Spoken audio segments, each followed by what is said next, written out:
welcome to Financial Insider Weekly. I am your host, Michael Gray, CPA. My guest today is Scott Hazlett. Scott is a California attorney and CPA. He practices in the area of taxation, real estate planning, financial problem resolutions, and Section 1031 exchanges. He is a certified specialist in taxation law by the California State Bar Board of Legal Specialization. I got it out. Yes. And he's also a qualified intermediary for tax-deferred exchanges. In the past life, well, not quite past life yet, he previously worked in ancient times with Price Waterhouse, and he was an investment executive with Merrill Lynch. Graduated from Taft University School of Law in 1996 and set up his own law firm. He is a past president for the East Bay chapter of the California Society of CPAs, and in his past life, he was a sports writer. He covered Major League Baseball, National Football League, and other sports. Oh, those were the days. Those were the days. Now today, we're going to be brave and talk about the net investment income tax. And this has also been called the Medicare tax, something of a misnomer. And it first became effective for this year, 2013. I'll mention today is June 6th of 2013 because we have a moving trawling going on relating to this picture. So it's changing as we go. And so with that, I'm going to also give you a caution. This is very complex. We're trying to do something very challenging in a short time. But we want it to be sort of an alert for you. And but we want our viewers also, though, to seek help from a competent tax advisor. And I think one of the things that's going to come out from this is if you've got like over $250,000 of income, you need to go to a tax advisor now. Forget about preparing your own income tax return. Right. It's history. Well, not only preparing the returns, but as we've seen over the years, preparing the returns is only the last piece. It's planning in advance, and you can't. How many times have you and I both had clients come in on April 12th and say, "Here's my data, here's my documents, now save me." Yeah, and it's a little late. It's way too late because all the cards have been played. So. Okay. Well, Scott, thanks for agreeing to come and talk to me about this difficult subject. So, gee, this sounds new. Net investment income tax. Was it just enacted? Yeah, so it was enacted in as part of the Affordable Health Care Act, which was a 2010 event, I believe. Mm-hmm. And so many of the things in under that act, they all the good things started to sound really good in the beginning, and now, of course, comes the times when we're going to start to pay for this. And this is one of the items that's new on the agenda. So it's intended to be a revenue raiser for the government. Mm-hmm. And it's intended, and I think where you get the misnomer on the Medicare tax is that it's intended to supplement the cash flows to the government to pay for Medicare benefits that are being dispersed on the populace. Right, but it's not earmarked. No, exactly. The money is going to the general fund. Exactly. So when we say Medicare tax, like as I understand it, the Medicare tax is withheld on your paycheck and paid by the employer. That's going into an earmarked fund. This is just going into the general fund. This is the general fund. Although the way the government accounting works, all of it really is going to a general fund, considering the government's been borrowing from. Yeah, they borrow from Social Security and everything else anyway, right? Right. So anyway, so more taxes, and we're going to be we're seeing that on certain taxpayers, and the politicians might like to call them the rich because it only affects people above. 200 or 250,000, depending if you're single or married, and those types of things. So, and certain types of income. So, anyway, now part of the difficulty you and I have been facing related to this is that we've only just recently gotten some guidance from the IRS. Isn't that right? That's correct. The original law, if you want to look it up, it's found at the Internal Revenue Code section 1411. And it's a new section that was added. It's not a revision of an old thing. It's a completely new tax. But if you read it, if you go to the internet and you type in IRC 1411 and you read it about 4 times, you start to understand. Even some reasonably educated person starts to understand what they're getting at. they're getting at a tax that's above thresholds. People making more than say $250,000 for married filing jointly, or $200,000 for a single person, but only on certain income which was previously not taxed. The philosophy is that earnings have been taxed on this so-called Medicare scheme, self-employed people or the payroll withholding. Well, now this is income that has not been subject to that tax previously, or that kind of tax. So now this is meant to create fairness, which really is code for it's creating more tax. Right. So. And anyway, but the IRS just issued proposed regulations in December of 2012, and meanwhile this thing was passed back in 2010. Right. And it first became effective this year, 2013. So we just got some guidance, and the final guidance they're hoping to be issuing sometime this year. They right, said. but to your point on time frames and so forth, we're already 5+ months into this calendar year, and and many people out there have had transactions that trigger this tax, and they don't realize it. And they're not going to realize it probably until next March when they visit their preparer, and the preparer is going to say, well, you this, and I'm surprised. There's an extra tax. There's an extra $2,000, extra $5,000 in tax because of this thing. It didn't exist before. Would not have happened before 2013. Okay, so just to make it clear one more time, this is not part of the income tax. That's correct. It's an additional tax, an excise tax. Right, or I think some people call it a surtax. Yes. Whatever you call it, it's adding a whole new layer here. It's an additional tax. Yeah, whole new layer that we have to deal with. Now, also the limitation that applies isn't just regular adjusted gross income, right? Yeah, well, there's a modified adjusted gross income. First thing, let's mention what adjusted gross income is. The last line on page 1 of your tax return, so you can look that up readily.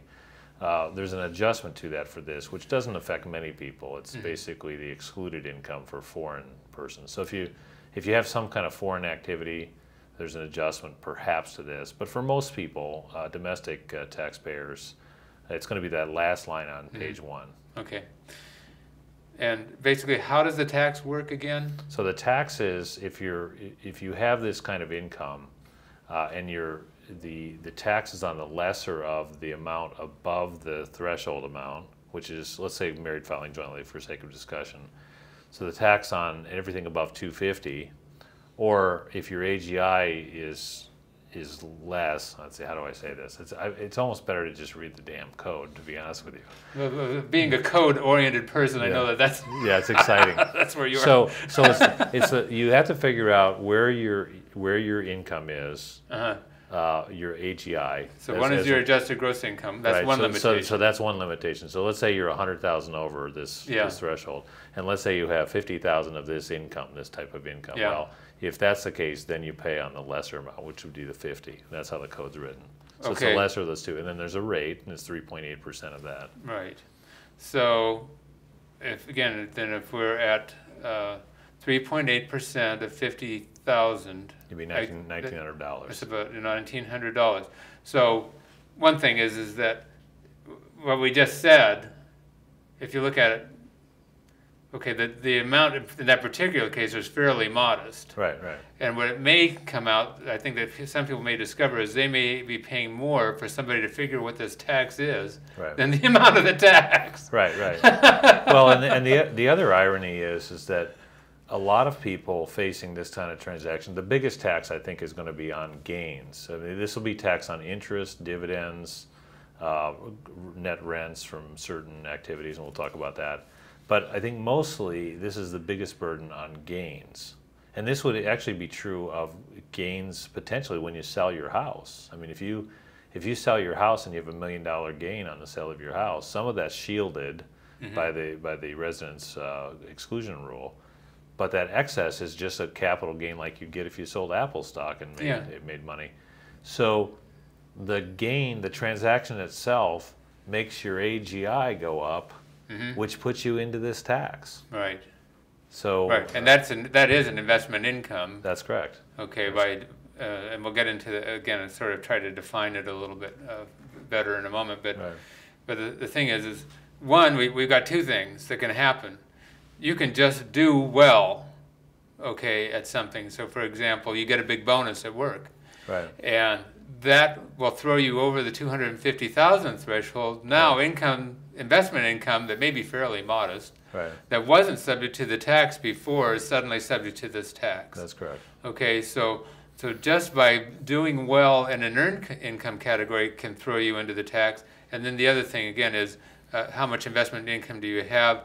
The most significant may be gains for many people. Correct. Yeah. Right. So let's try to define a little bit better, again, just what is net investment income? So interest from your bank accounts, interest income, dividend income from your stocks. So you got General Electric stock, they pay you a dividend. Rental income from your apartment building. And there's some complicated exclusions and exceptions to that. Gains from the sale of assets. Basically, so you sell stock, you sell real estate, those types of things. Yeah.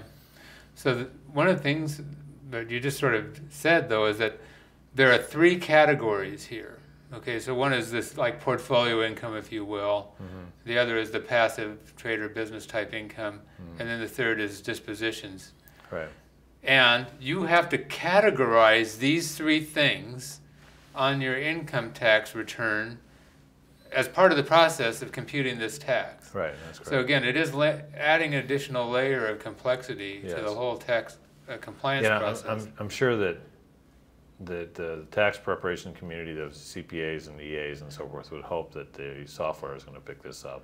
But nonetheless, it's garbage in, garbage out. And so as much mistakes as I see people with TurboTax come in after the fact and it's bollocksed up because they don't quite get it, I think it's going to be just a higher percentage of bollocksing. Yeah. Well, in particular, there's one item related to this. So this is net investment income. So you are allowed to deduct certain expenses here in computing this. So one is if you have, for example, asset management fees for an account, and if in fact they're deductible after the 2% limit and all that stuff, you get to subtract that from this investment income to determine net investment income. Right. Another important item, though, is state income taxes. So if you pay state income taxes attributable to that investment income, you get to subtract it from this. Well, now, So I paid some of my tax this year. I pay some of my tax next year with my tax return. Figuring out how much of each of those relates to that and getting those details. I mean, this is going to be a jigsaw puzzle. And the answer is for the self-preparer, they're probably going to not even think of those. They probably won't even pick it up. And I would say a good share of the tax return preparers, I would guess that the person who's the H&R Block person, and I mean, God forbid that a person who had this kind of income would go to somebody like that, but I mean, they're just going to crank it through and try to spit out a tax return because they don't have the time to develop the thought to it. Right. So anyway, so I think that was one of your other points we talked about earlier was fees are going to go up. Tax prep fees are going to go up if you want to be done correctly. Yeah. So you already pointed out the thing that gains are probably going to be significant items. What are some other significant things that you can maybe point out related to this?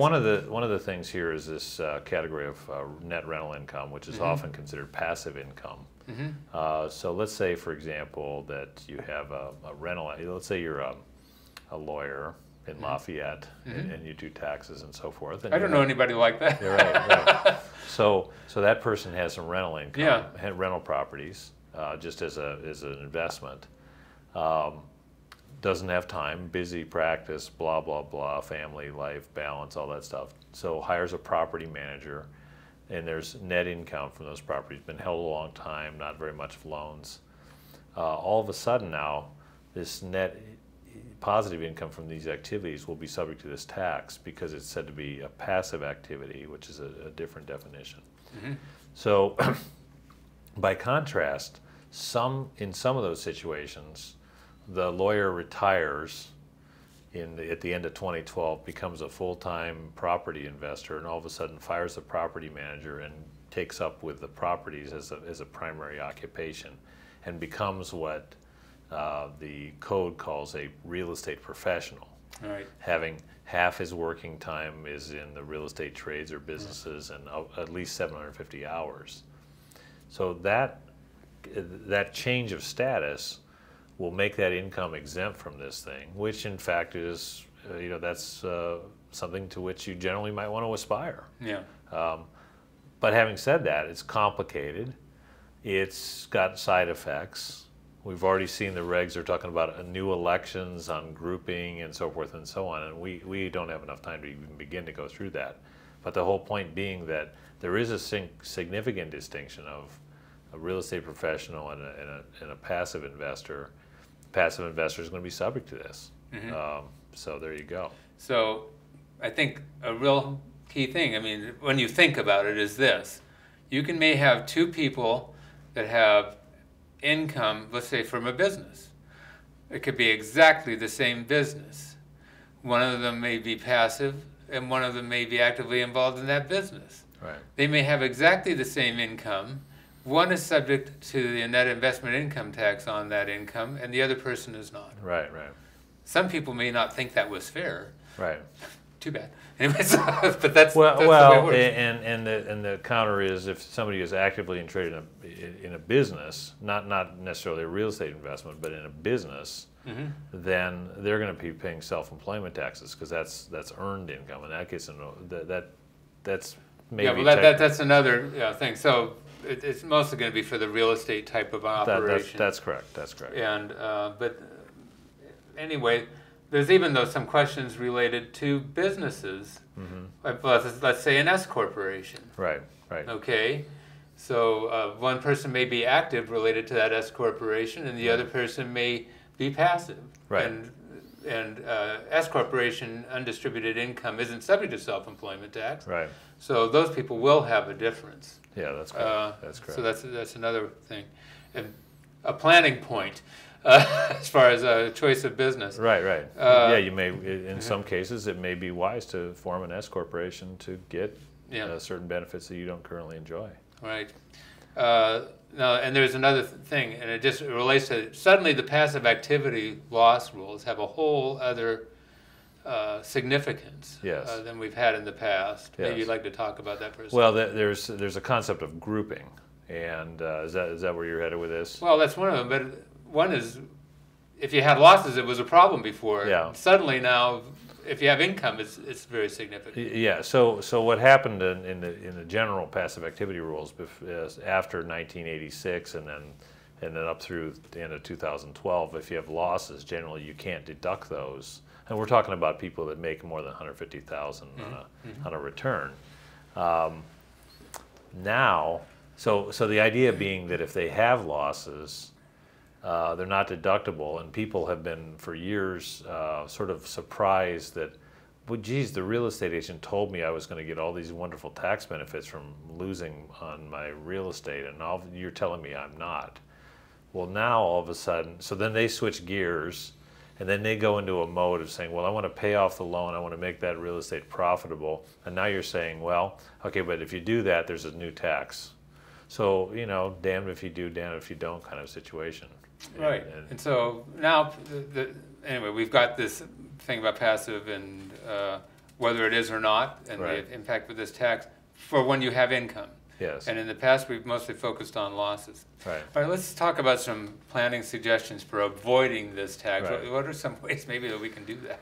Well, one of the things, for example, municipal bond income isn't subject to this. So if you're earning even on an equal basis, and of course municipal bond income would make more sense for higher income people anyway. If you had a 3% account in a bank, which I realize doesn't exist, but if you had some corporate, let's say you had a corporate note issued by General Electric, or you had 3% general obligation bond City of San Jose, well, then number one, you would avoid regular income taxes on the municipal bond, and in addition to that, you would not get hit with the 1411 tax, this net investment income tax. So that would be one approach. And for some people, for example, they may be close to a threshold. Maybe they'd avoid the whole thing. That's by correct. Just having that is correct, because AGI, if there's a threshold of 250, and let's say they had 20,000 of interest income, as part of that say 270 or whatever. Well, if they converted that to muni bond income, now the AGI would drop, and they may not be even in the discussion anymore. Right, So that might be a way around it. Right. The other way around it is getting back to this passive activity stuff. If someone is earning a net income from their rental properties, they're going to be subject to this tax just by definition of the statute. If they can somehow manufacture the concept that they become a real estate professional, then this income is exempt from that tax. Okay. Right. Now that's pretty tall cotton. That's a lot harder than just taking your bank Right. account and buying munis. Yeah. There's no question. Right. So we're going to have a whole program basically on this. So, but just be aware that this idea of being a real estate professional is going to be a real big deal now. Yeah, it's more going to so be than a ever big. before. Yeah, it's going to be a bigger deal. And before Yeah. we talked about losses, Yeah. and now we're talking about now as an income concept. Right. Right. Okay. And we talked about it. Now there's this grouping election. So for 2013 and 2014, we can actually go back and look at how are we grouping our Right. activities. So maybe we can put things together in such a way that they won't be passive. Correct. If they fit a pattern. So. Correct. But just to touch on that, I mean, to the extent we have any time here, Yeah. it's still going to be very difficult. There's a big proof problem Mm-hmm. with this. I mean, if you have a day job, it's going to be pretty hard to be a real estate professional. Now, Yeah. the good news is, and I've had a lot of, one spouse is a full-time Yeah. worker and says, okay, well, maybe my wife or my husband who sits at home with a cat, maybe he or she can be become a real estate Yeah. agent or become a real estate broker. Uh-huh. And pick up the mantle to become a real estate professional. Uh-huh. And if you can do so, then both sides, both spouses will get the Yeah. benefit of that. So one qualifies both. Yeah, that's correct. Yeah. That's correct. Okay, and another thing when we talk about it is deferral for a minute. Mm-hmm. So I think deferral is going to become more popular now than we've ever seen. Right. Well, we said at the outset that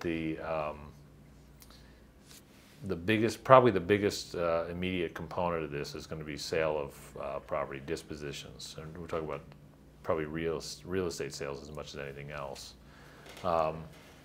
So the first thing comes to mind, of course, is 1031 exchange, Right. and the idea being that you sell the property, there would be a tax, but if you reinvest in like-kind property and you fit all the guidelines for doing so within a certain time and so forth, well, now you don't have an income from Mm-hmm. that. You don't have a recognized gain from that, and therefore you don't have any income that can be taxed under this 1411 rule. Right. So, Another deferral idea, though, is again, we were talking about not getting over the threshold. So let's Right. say you anticipate having a bonus next year. right. You may make an election. This is the thing with non-qualified deferred compensation plans. You have to make it in advance, Yeah. but you could say, I'm not going to take it. Right. You just put it in an account for me and hold it for me until after I retire and my income goes down, and Right. now I'm not going to be subject to that limitation. Right, right, and that could be true even in immediate situations if there's some kind of a control over for a self-employed person aggressively collecting their receivables or kind of waiting until January to make those Dunning calls, that type of thing. It comes out of that. Yeah, so you can do a little income shifting, just with a little timing of your action. Yeah. I did a thing I take retainers from my clients, so that, they're all watching now, but so whether I ask for them, at Right. the end of the year or the beginning of the next year, Right, right. That has an impact. Right, right. Another thing is installment sales. That's correct. So an installment sale basically is a goal, is a mechanism where the goal is to put the income off into the future. So if you owned a property worth $1 million and you're going to sell it, and let's say there was no basis, you had $1 million gain, but you agree to collect only $100,000 at the date of the sale. Well, only $100,000 of that income is going to be in your measurement here for this tax. The other $900,000 will be in future. So that's a good way to defer that. Of course, the problem with those things is that you get the $900,000 typically at a date that's least convenient. So what happens is that you carry the paper of seller financing, and then 2 years from now, and you're hoping that this thing goes on for a bit, and then 2 years from now, the buyer calls you up and says, well, I'm going to refinance the property and I'm going to pay you off. and then in 2 years hence you have all this income and you trigger all this tax. Right. Another thing is retirement accounts. So qualified accounts and IRAs. So is the income that comes from these accounts subject to this tax? No. Yeah. So actually then investing maybe a little more aggressively in these accounts, I mean, this is a good place actually to be having these big gains and so forth, because because then you're not and you know, if somebody came to me with an equal amount of money to invest in their IRA and then their taxable account, the typical tax strategy would be that the IRA would be the place where you buy the bonds and the fixed income where the cash flow would happen. And the other account would be the gain, where you have a long buy and hold strategy where you don't really get dividends and income, or at least less focused on that. And this thing dovetails perfectly with that kind of strategy. Relatedly, except for certain people have to take the minimum distributions when they're 70 and a half. Right. You can sort of gauge your AGI, your adjusted gross income, by not taking distributions or by doing things to defer them. That's another deferral technique. Right. Okay, we're just about out of time here, so maybe you can throw out a final thought related to this. Well, the takeaway on this is it's a new game in town.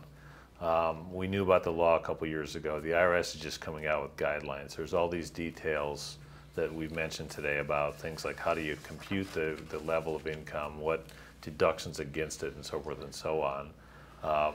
Pray to God that TurboTax gets it right. Pray to God that our software gets it right. And understand that this sort of thing is nothing new to a seasoned tax preparer. It's new and different, but for a seasoned tax preparer, it would be just one more trick in the bag to help the client. So.